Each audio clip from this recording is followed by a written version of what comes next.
Hello and welcome back to another garage video, and this is going to be all about taking apart our suspension, taking it all apart, cleaning it all up, painting it, making it look nice, and then putting it all back together.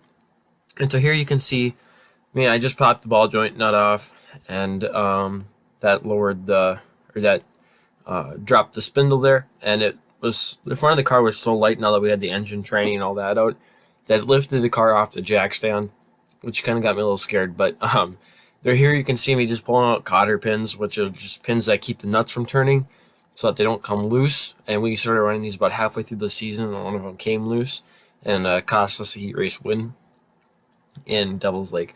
So here you can see I'm just tinkering on the right front. Dad's searching up setups or something, I'm sure.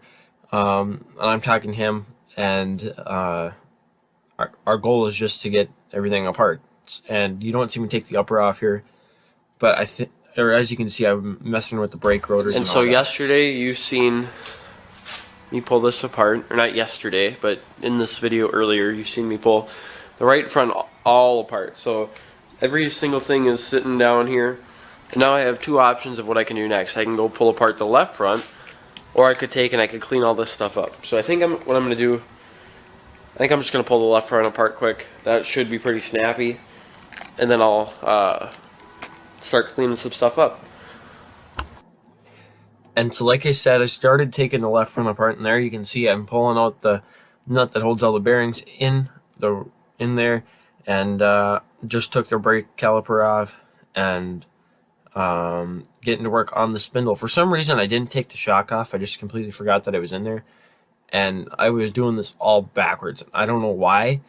I guess I was just trying to focus on doing something and just forgot to do something else. But there you see I got everything out, and now my next mission, I guess you could call it, was to get the lower out. And as you just seen there, the car lifted up, and here I'm taking the rear shocks out so we can get the damaged rear end out that we broke in Jamestown at the Stocker Stampede. So I'm working on getting that out.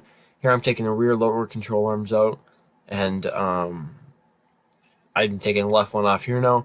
In a minute, you'll see me take them outside and paint them. But for now,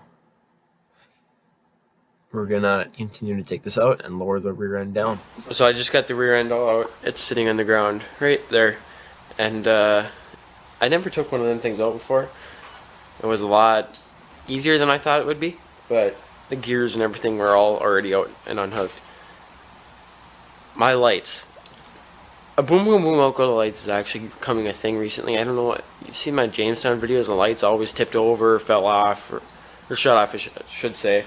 And Dad just shut the lights off on me there. But I think that's all I'm gonna record tonight, and then we'll come back out here tomorrow night and put the new one in.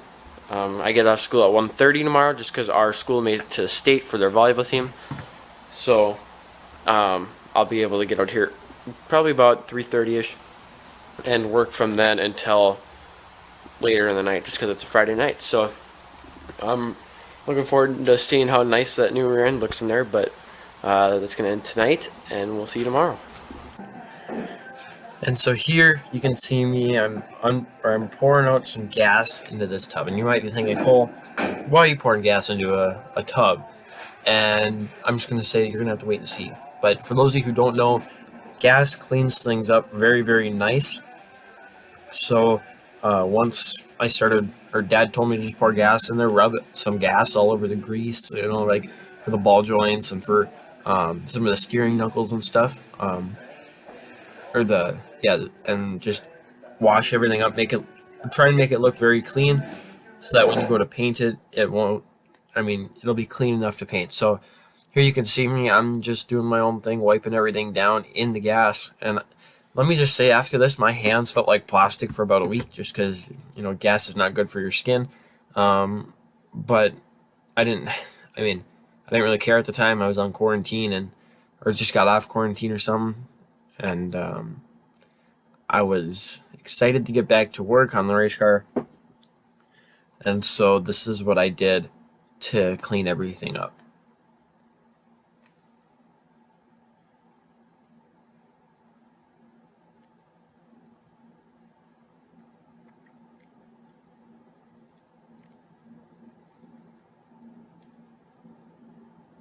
And here you can see me, I just got done painting the lower control arms, and now I am raising the new rear end in and hooking them up to the upper control arms. And so as you've been watching me do, I just painted up the lower control arms for the rear end, and the new rear end is sitting down there on jack stands ready to get put in. I just need to put the lowers on, and then I'm not quite sure if I'm going to take the uppers off and paint them yet. It's still kind of up in the air about that one.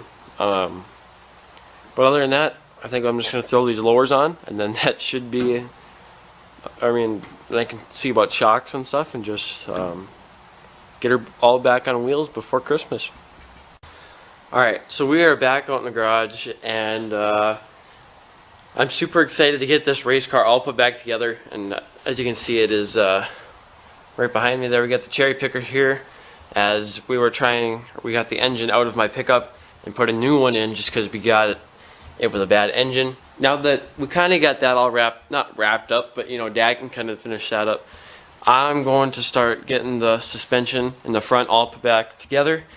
And we got some really cool pieces here that just to prove that spray paint can do a lot.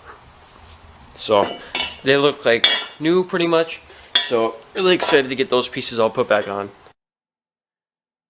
And so now you can see us, we are starting to put the front end pieces back on. This is the left front, and the lowers were kind of being a pain to get on. I'm not quite sure why. I think, well, actually I do know why now, but at the time I wasn't sure why.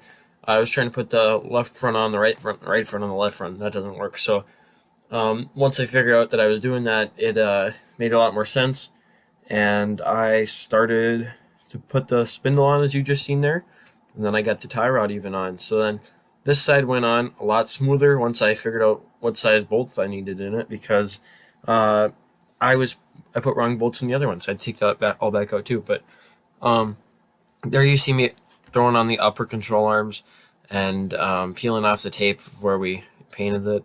And Dad went around and wiped the whole car down with glass cleaner or wax or something. I'm not quite sure what he used. And then I put the spindle back on, and we were all set. And so now that we got all the front suspension put back in, I'll show you guys a little bit closer here in a minute. But that is a huge thing, because now obviously it's not all tightened and stuff, it's only finger tight, but even though it's gonna have to get taken back out just to get scaled and stuff, it is still a really big thing to have done, just because you don't have to worry about it now.